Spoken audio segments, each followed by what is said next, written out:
श्री कृष्ण कहते हैं, अर्जुन मैंने तुम्हें कर्म योग का रास्ता दिखा दिया है। फल की इच्छा छोड़कर काम करने से तुम बंधन से मुक्त हो जाते हो। पर क्या तुम जानते हो काम कितने तरह के होते हैं?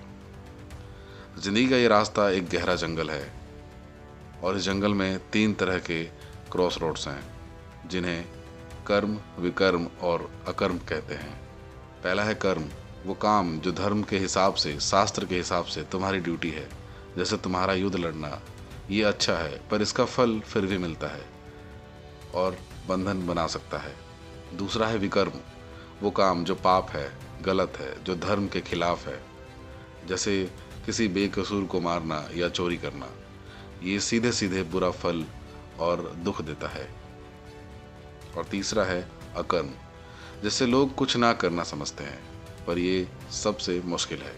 कोई सन्यासी आंखें बंद कर कर बैठा है, वो बाहर से अकर्म कर रहा है, पर अगर उसका मन दुनिया के फल के बारे में सोच रहा है तो वो असल में कर्म कर रहा है, बंध रहा है, क्योंकि वो रिजल्ट के बारे में सोच रहा है।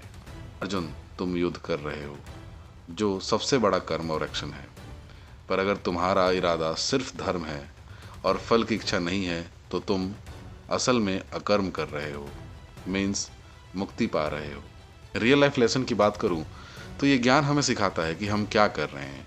इससे कहीं ज़्यादा ज़रूरी है कि हम किस भावना से कर रहे हैं।